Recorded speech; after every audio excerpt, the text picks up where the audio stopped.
So, Tsong-kha-pa, as mentioned last time, is going into a great deal of detail in order to get straight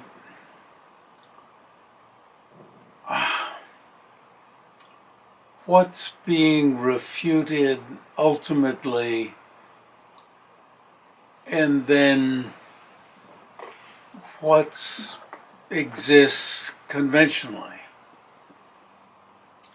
Tsong-kha-pa is making a difference between a foot and an area that are established by way of their own character and a just plain foot.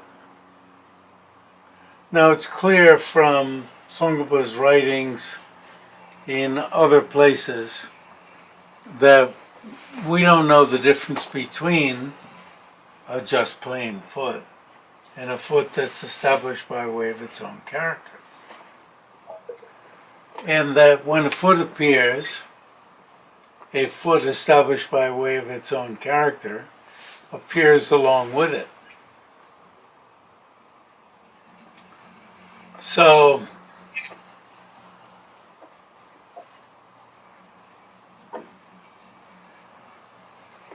we're verbally setting up a distinction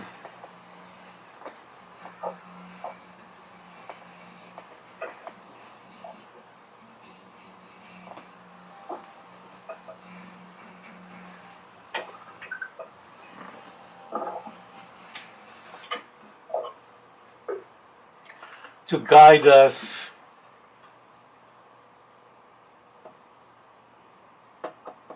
I'm pausing because to guide us when?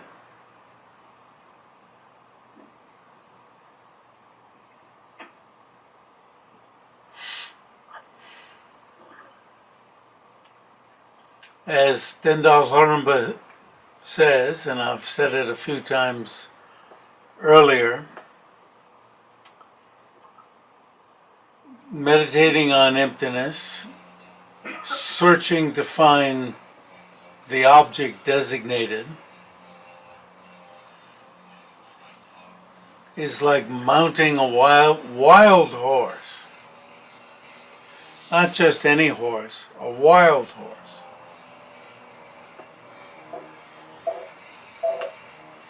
So,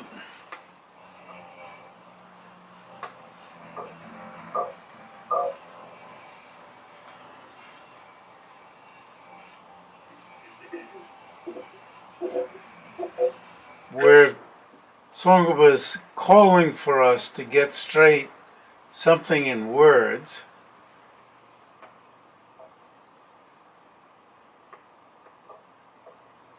to somehow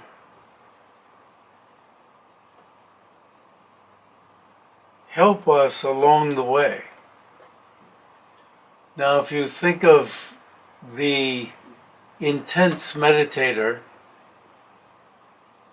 as being mounted on a wild horse, if you think of a wild bull,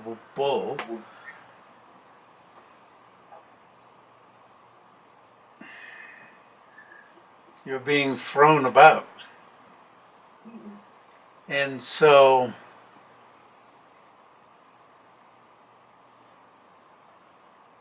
this advice is going to come back at various times, but you have to go through it and be thrown about.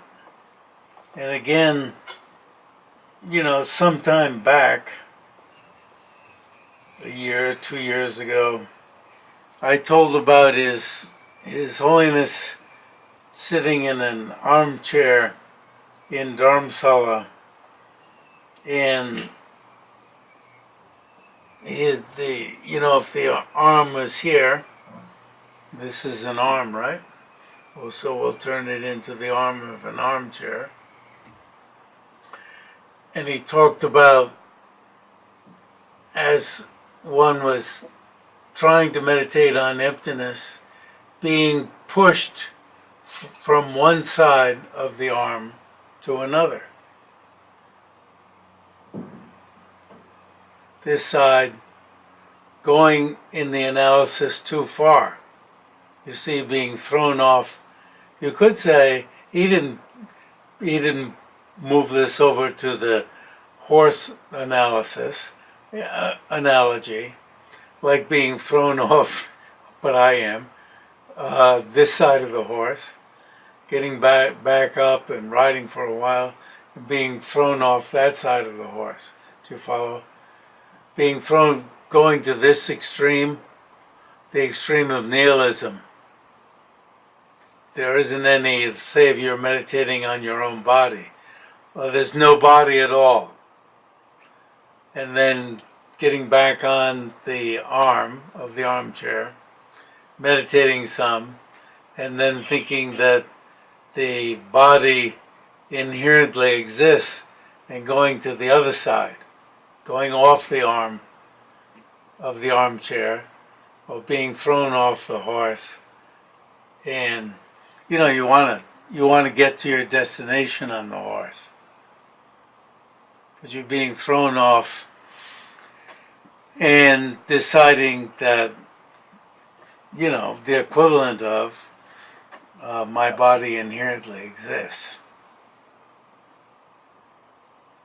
And back on and going to this extreme and that extreme and this extreme and that extreme. Whereas with the words, you know, you can think, yeah, well, you ought to be able to stay on the arm, right? It's a dependent arising. It doesn't inherently exist, right? It exists, but it doesn't inherently exist. You know, after a while, you can nod your sleep and want to go off and, you know, drink your mixture of ginger and honey. And if somebody asks you, you say, oh yeah, dependent arising, it exists, it doesn't inherently exist. It doesn't not exist. Yeah, okay, don't bother me anymore, will you? I memorized it. You know, I can, you know, wake me up in the middle of the night and I'll repeat it to you. If you can't repeat it by now, make sure you get it to the point where you can at least repeat the words.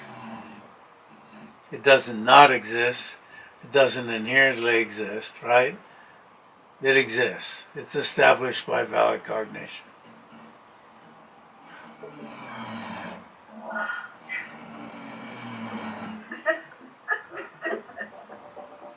Yeah. Tsong-kha-pa, he knew a lot. Gyabsu-cho. Let me go home. Let me lie down.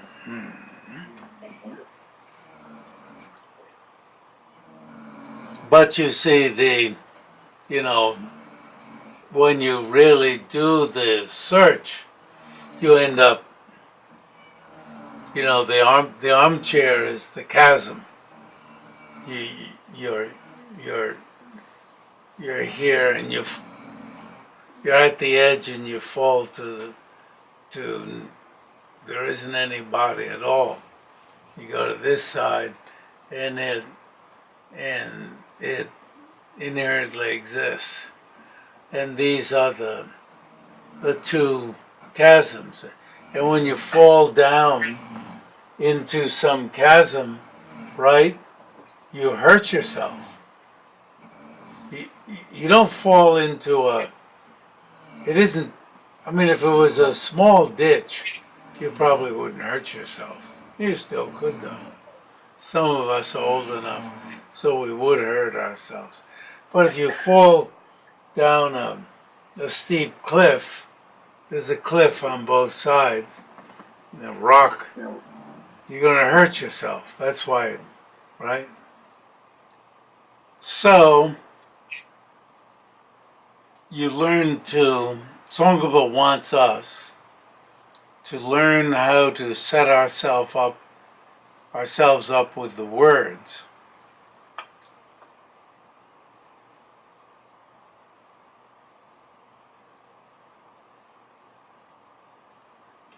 And that's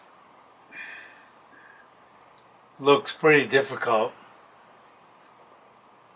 to get the word straight.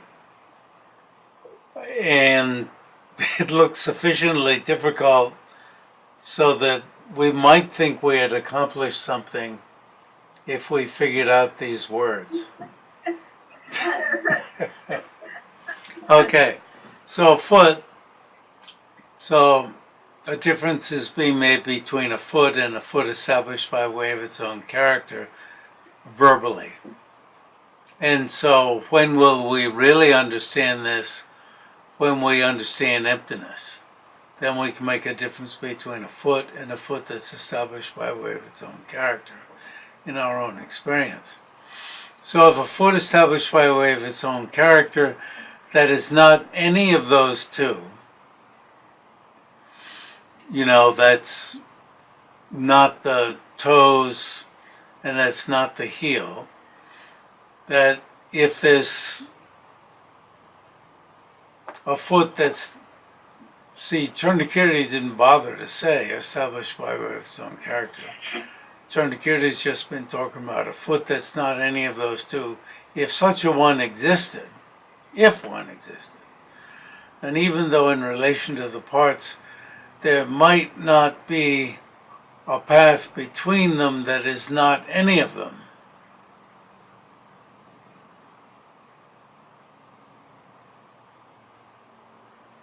now,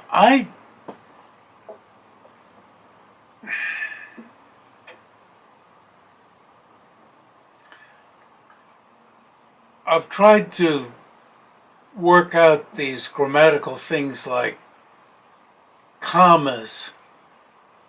The rest of it goes with the rest of the sentence.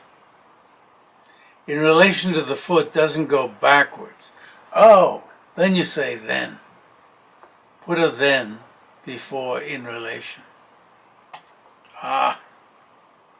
Then, in relation to the foot, the whole, a path between them that is a third category, which is not any of them, would exist.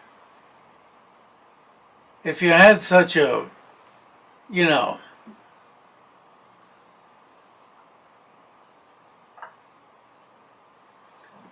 does the first part make any sense? If a foot that is not any of them existed,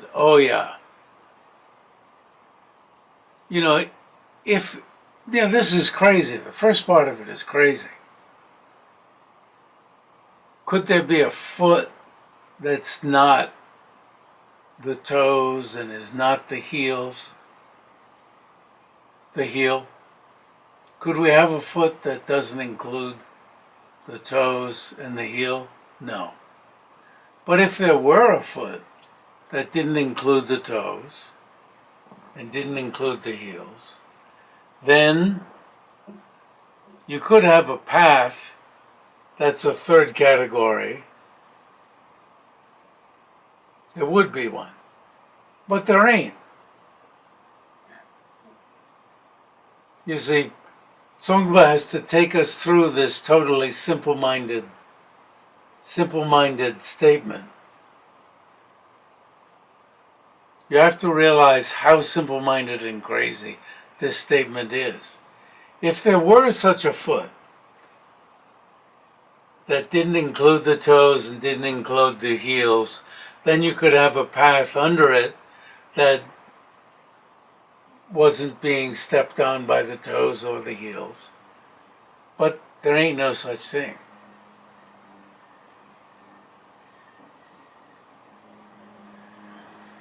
However, since an inherently existent foot, he uses another word for existent by way of its own character, he uses inherently existent foot, that is not the toe portion and the heel portion.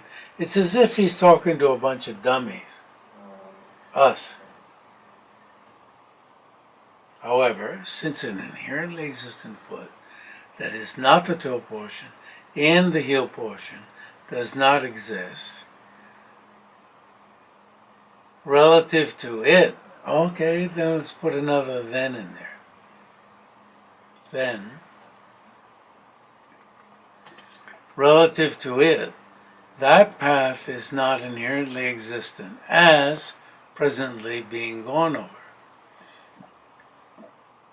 So that whole paragraph is built on such craziness that it's difficult to read. Yes. Yes, good. It's like built on such stupidity. It assumes such stupidity from the reader. You know, what, from the reader or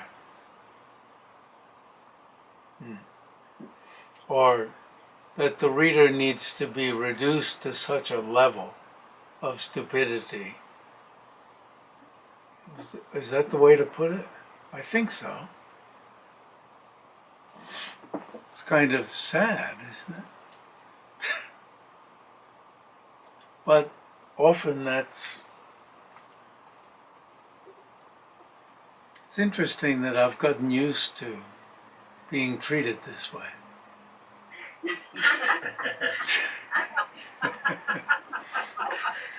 You say, how did you get to the point that you could read such things?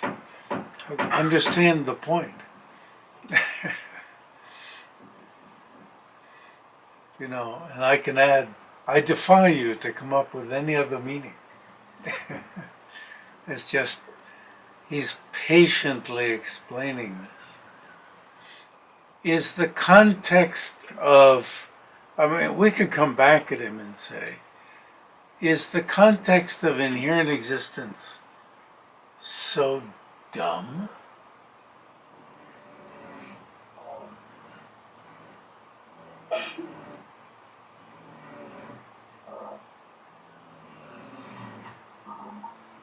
Is he making up something so absurd?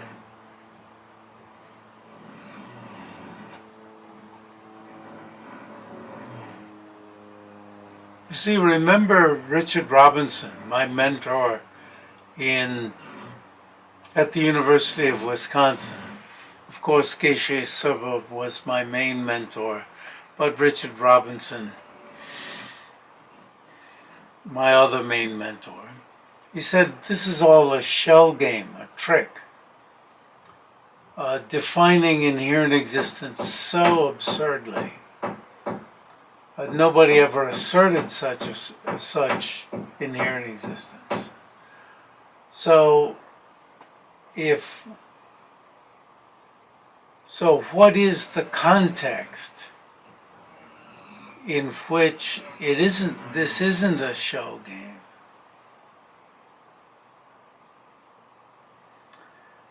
And as I was saying last time,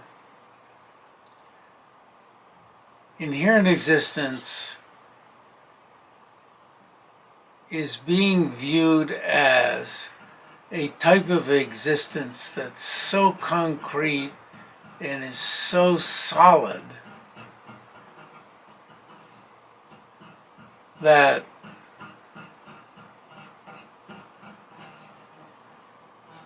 it would have to be findable under this kind of weird logic.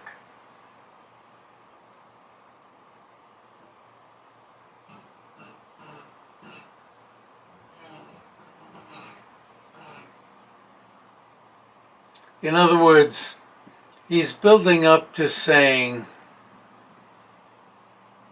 that there are, even Nagarjuna is saying, and Chandrakirti is saying, there are three types of areas of the path, or three paths. The path already gone over, the path yet to be gone over, and the path being gone over. But the reasoning that's being used with regard to findability under analysis eliminates the third one, the area being gone over, and boils it down to two. But Tsong-kha-pa is saying that conventionally speaking, there are three. It's not a dichotomy. But in terms of ultimate analysis, even though he doesn't quite word it this way, there are only two. He doesn't turn it around at the end and say, in terms of ultimate analysis, there's only a dichotomy. He doesn't say that in the end. But he does say, in terms of ultimate analysis, there's only the two. He doesn't go on and say a dichotomy. But I believe that's what he's saying. Ultimate analysis. It boils it down to two. Because if something exists by way of its own character, intrinsically, inherently, then the toe portion and the heel portion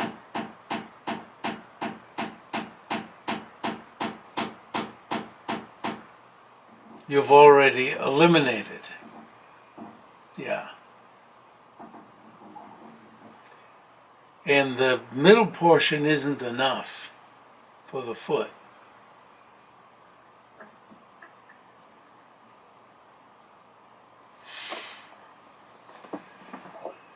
And the being going over is what's stepped on by the foot.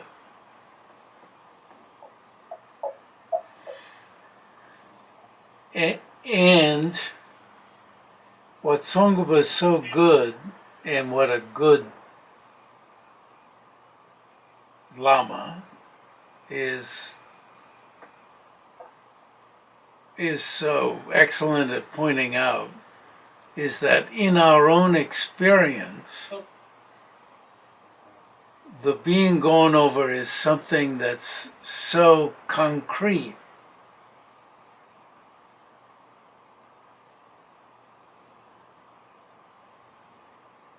that it would have to have its own thing. The foot is so concrete, it would have to have its own thing. And you can find these statements within Tsong-kha-pa's writing.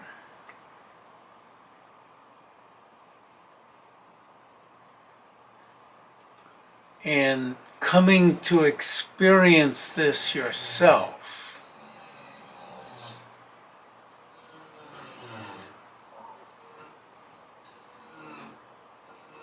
that when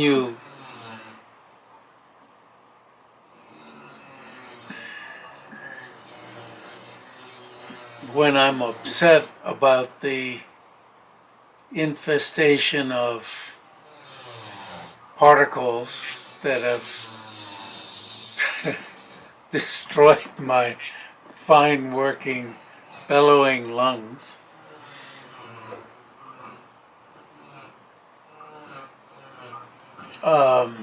all the elements of this discouragement and blah blah blah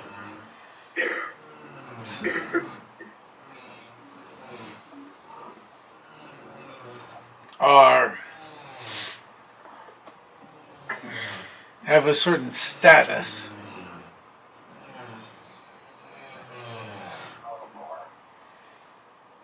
a certain solidity.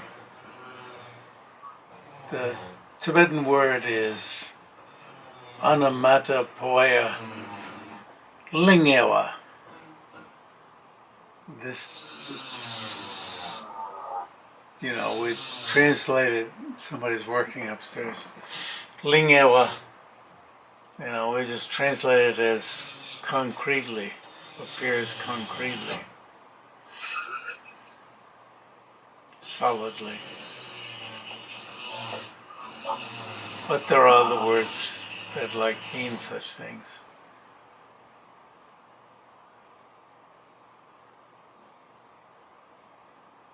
Anyway, However, since an inherently existent foot that is not the toe portion, the heel portion does not exist, blah, blah, blah. Objection. Even though the intermediate path is not... Now, this word, third category, pung sumba, I mean, it is sumba, which means third, but the basic meaning is additional. If we were doing a fourfold analysis, an additional category would still be called a third category. An additional category would actually be a fifth category. If we're doing a sevenfold analysis, an additional category would still be called a third category, the literal translation. So I've batted it around as to whether to call this third category, since the meaning translation would be an additional category. But it so happens that we're dealing with only two here. A third category in relation to the two parts. You know, I can do a word translation, and it works fine here.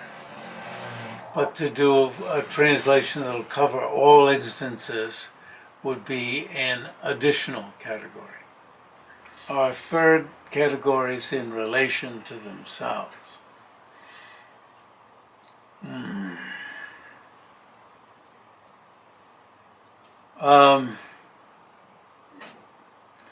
Those areas stepped on by the front and back parts are third categories in relation to the front and back parts of the foot.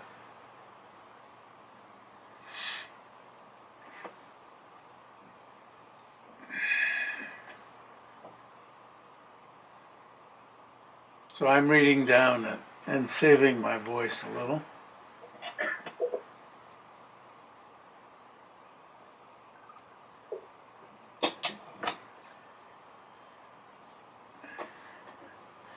Yeah, here it is, Eastern and Western.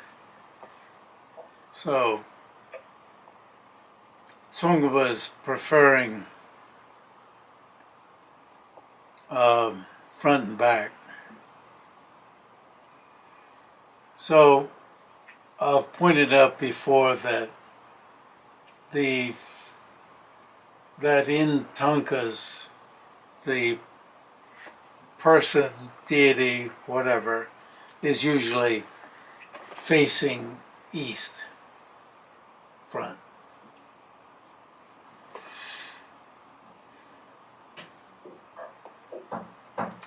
I think because maps nowadays face the south, the bottom is the south. Those who are used to the directionality of maps would think that the deity, person, lama, guru was facing south.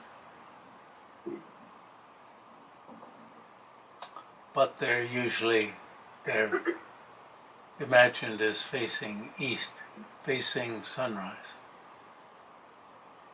But not always. You have to find out which way what they're facing. But if you think of them as facing sunrise, it's pretty cool. I don't know if they're staring into the sun, but if it's sunrise, is it dawn or sunrise? Oh, I don't know. Dawn, probably. Because that's enlightenment. Dawn is enlightenment. Yeah.